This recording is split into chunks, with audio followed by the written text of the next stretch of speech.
Hola compañeros, nosotros somos el equipo A y les vamos a hablar acerca de la fibrosis quística. Hola compañeros, mi nombre es Hansel Gutiérrez y durante esta presentación de fibrosis quística me corresponde dar la definición, el cuadro clínico y las complicaciones. Hola, ¿qué tal compañeros? Mi nombre es Adolfo Morales y en la exposición del día de hoy les hablaré acerca de la etiología, de la epidemiología y de cómo hacer un correcto diagnóstico de la fibrosis quística.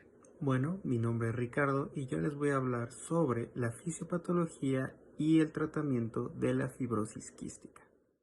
Para comenzar, un poco de historia. Esta enfermedad también es conocida como mucoviscidosis. En 1595, Peter Paul realizó una autopsia a una niña de 11 años e informó que había muerto de una enfermedad rara del páncreas. En 1606, Juan Alonso y de los Ruices de Fontecha describió por primera vez la fibrosis quística como la anomalía del transporte transepitelial de iones que produce un sudor anormalmente salado. En 1948, un joven pediatra de Nueva York demostró que estos pacientes tenían una pérdida cutánea anormal importante de cloruro de sodio y cloruro de potasio. La fibrosis quística es una enfermedad genética autosómica recesiva causada por una mutación en el gen CFTR, ubicado en el cromosoma 7q31.2. Este gen codifica para la proteína reguladora de la conductancia transmembranal de fibrosis quística con múltiples puntos de fosforilación que regulan el flujo de electrolitos y agua. Al existir una alteración en esta función, se produce una modificación en la cantidad y composición de los fluidos epiteliales, dando lugar a una disminución del contenido de agua de las secreciones y consecuentemente su espesamiento, las cuales obstruyen los canales por donde se transportan, condicionando un compromiso multisistémico, crónico y progresivo. Muy bien, entonces para recordar lo que ya nos explicó mi compañero Hansel, esta se trata de una exocrinopatía autosómica recesiva que afecta a diversos tejidos epiteliales.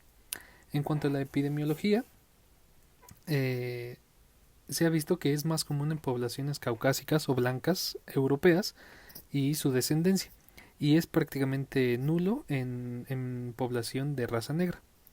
Es la principal causa de enfermedad pulmonar grave y también de insuficiencia pancreática exocrina en edades tempranas o en niños, y llega a causar hasta 95% de las muertes por complicaciones de estas enfermedades. En cuanto a la incidencia, se sabe que esta enfermedad afecta a uno entre cada 3.000 a 8.000 recién nacidos vivos, o bien de 8 a 12 casos por cada 100.000 habitantes.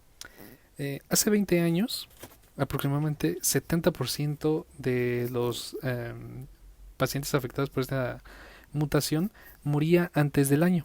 Sin embargo, actualmente la esperanza de vida es superior a los 50 años. Ahora bien, hablando de la etiología, como ya bien mencionamos, la fibrosis quística se asocia a la mutación en el gen que codifica la CFTR o proteína reguladora de la conductancia de transmembrana, o por sus siglas en inglés, Cystic Fibrosis Transmembrane Conductance Regulator. Entonces, con esto podemos ver que es una herencia autosómica recesiva localizada en el brazo largo del cromosoma 7, región 3, banda 1. Esta proteína, CFTR, se expresa en la membrana apical de muchas células epiteliales, como células epiteliales de las vías aéreas, de las glándulas mucosas del tracto gastrointestinal, del hígado, vesícula biliar, páncreas, órganos genitales o glándulas sudoríparas. Dependiendo de la mutación que presenta este gen, siendo la más común la AF508, se da el grado de alteración pancreática o el grado de anormalidad del cloro en el sudor. Entonces, los 5 mecanismos principales de anormalidad en este gen son: 1. Alteración de producción de proteína. 2. Alteración del procesamiento de la proteína. 3. Alteración de la regulación o que el canal esté disfuncional, propiamente dicho. 4. Alteración de la conducción, es decir, un bajo flujo de iones. Y 5. La síntesis baja de la proteína. Hablando más específicamente de esta proteína CFTR, bueno, sabemos que es una glucoproteína transportadora de membrana dependiente de AMP cíclico. Es responsable de la vía del transporte de iones de cloro en las células epiteliales ya mencionadas, así como coayudar a otras proteínas transmembrana como los canales auxiliares de cloro y también a los canales de sodio. Está compuesta, como podemos ver en la imagen, de dos dominios transmembrana o TMD, dos dominios de unión de nucleótidos o NBD y un dominio regulador. Cuando está alterado, esto le impide realizar su acción de transporte, resultando en la imposibilidad para transportar el cloruro. Pero esto se los mencionará mi compañero Ricardo más a profundidad un poco más adelante. Bueno, iniciando con la fisiopatología, hay que recordar que esta consiste en el defecto del SFTR, pero hay que recordar en qué sitios vamos a encontrarlo. El SFTR se va a expresar principalmente a nivel del sistema respiratorio en vías respiratorias proximales, distales y glándulas submucosas, en sistema digestivo, en criptas intestinales, conductos biliares y páncreas, a nivel del sistema reproductor como es en túbulos seminíferos, conductos deferentes y cavidad uterina, al igual que en órganos exócrinos como son glándulas sudoríparas, glándulas salivales y otros más. Ahora, ¿cuál es su principal función? La principal función es permitir el transporte de iones cloruro y en menor medida de el bicarbonato, además de transportar aniones poliatómicos como el glucagón, que es un antioxidante extracelular pulmonar. Bien, para la existencia de una mutación ocurren cierto tipo de errores a nivel genético. En el 40% de las ocasiones ocurre un error en el sentido, pero lo más común es una deleción del aminoácido 508 que es la fenilalanina. Esto en el 70% de los pacientes con fibrosis quística, mientras que en los casos más raros tenemos el desplazamiento del marco de lectura que solamente representa el 16%. Estas mutaciones van a tener ciertas características que los van a clasificar en distintas clases, ya sea del 1 a la 6. Las del mal pronóstico son aquellas clases que van del 1 al 3 y las de buen pronóstico las que van del 4 al 6. ¿Cuáles son las de mal pronóstico? Ya sea una característica de ausencia, un defecto de maduración o un defecto de la regulación. Mientras que las características de buen pronóstico en estas mutaciones genéticas es el defecto de conducción, cantidad de proteínas funcionales reducida y endocitosis excesiva. En el caso de la mutación de la fenilalanina, que es el mejor conocido como F508, va a ser en la mutación clase 2, que es defecto de maduración, en los cuales las regiones preferibles de esta mutación son los exones 4, 7 y 10. A nivel del sistema respiratorio, la fibrosis quística puede inhibir el sistema de defensa respiratorio, aumentando el cloruro de sodio en el líquido que recubre la superficie de las vías respiratorias, lo cual permite una colonización efectiva y relativamente sencilla de microorganismos. El aumento de la absorción de sodio y deshidratación del líquido de la superficie, más la disminución de la depuración mucociliar, más la fagocitosis defectuosa, nos va a dar como resultado una mayor unión de bacterias a las células epiteliales. Como resultado de esto tendremos infecciones recurrentes, de tal manera que llegaremos a una infección crónica donde tendremos una reacción inflamatoria intensa y con abundancia de neutrófilos, además de una gran profusión de citocinas más estímulos proinflamatorios, los cuales nos dará como resultado una hipertrofia de glándulas submucosas y un aumento de la producción de moco, el cual será purulento y viscoso, ocasionando bronquitis, bronquiectasias o insuficiencia respiratoria. Ahora, en el sistema digestivo, las afectaciones principales son como tal la ausencia del SFTR y a nivel de páncreas, donde los canales de cloruro con SFTR alcalinizan e hidratan las secreciones pancreáticas, ocasionando la obstrucción de los conductos, lo que bloquea la secreción y causa atrofia del órgano, mientras que a nivel hepático altera el equilibrio normal entre el sodio y el agua en las vías biliares, ocasionando su obstrucción, además de que los canales de cloruro con SFTR secretarán sodio y agua, lo cual hace que el contenido intestinal se espese o sea más viscoso y deshidrate la superficie, lo cual puede generar un hilio meconial en los recién nacidos. Ahora bien, a nivel de las glándulas sudoríparas, la principal afección es la ausencia del SFTR. A nivel del conducto de la propia glándula sudorípara, se absorberá mayor cantidad de cloruro de sodio a través de los canales de sodio y SFTR.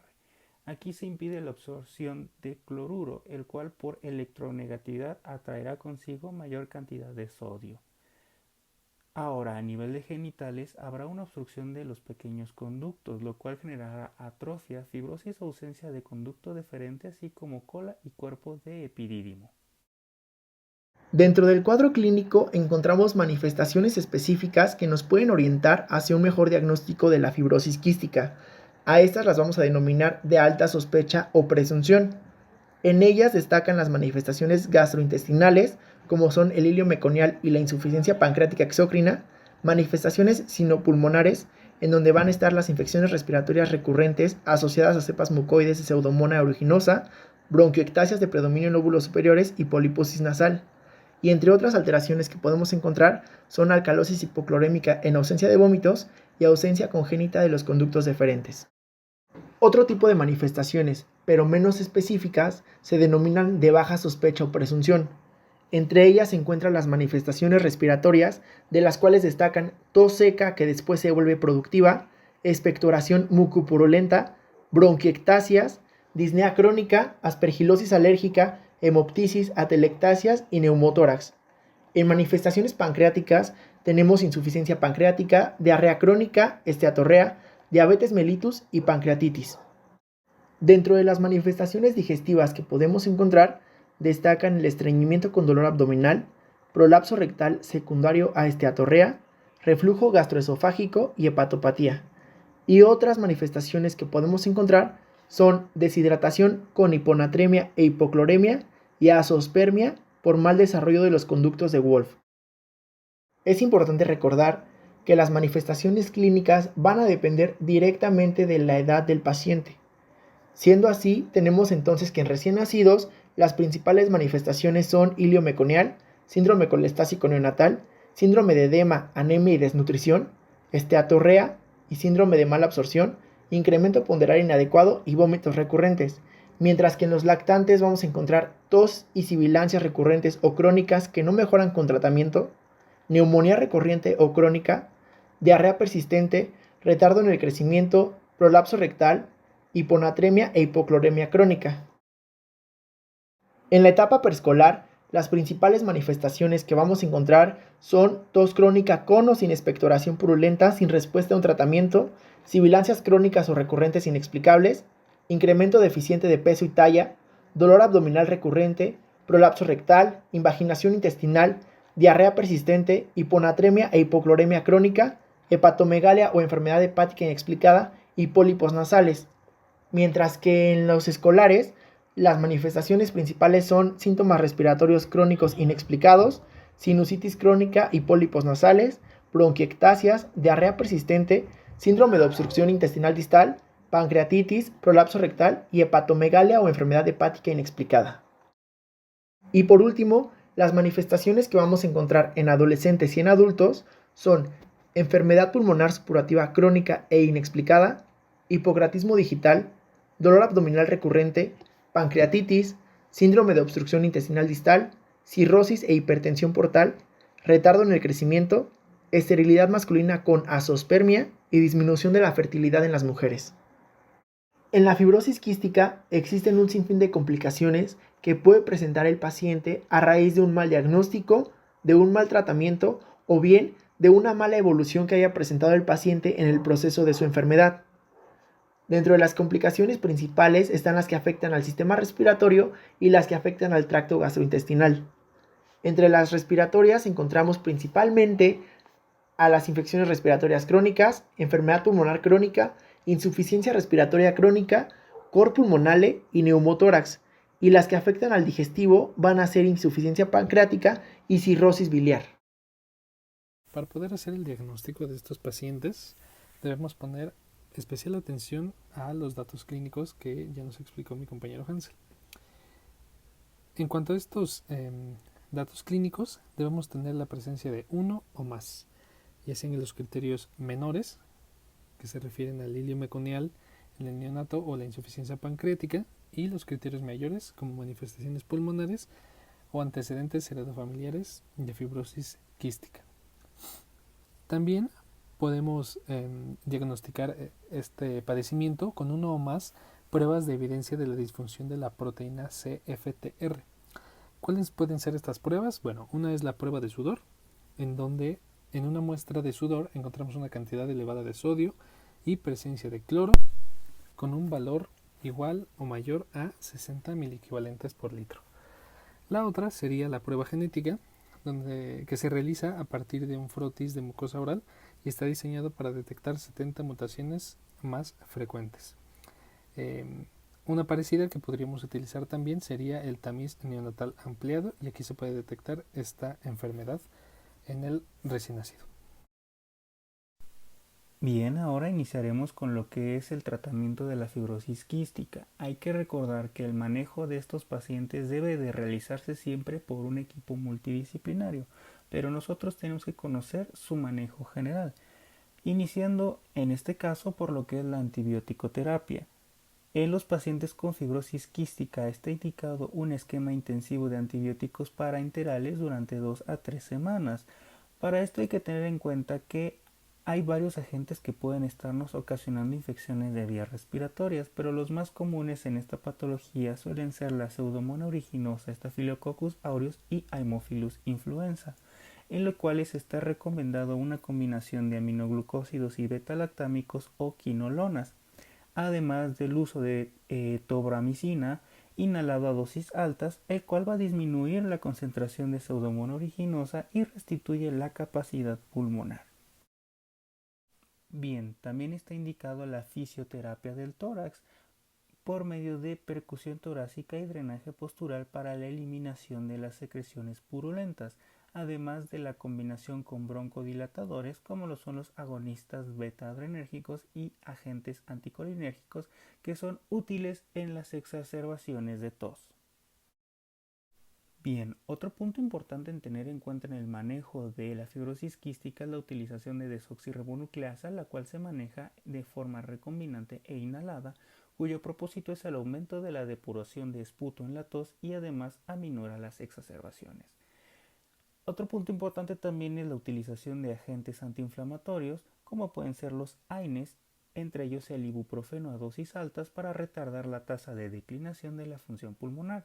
También podemos llegar a utilizar enzimas pancreáticas en caso de disfunción pancreática o problemas de la nutrición, además de otras medidas antiinflamatorias como aumentar el consumo de carbohidratos o suplementos liposolubles como vitamina A y D, además de recomendar ejercicio, un correcto esquema de vacunación o de inmunizaciones, además de evitar el consumo de tabaco.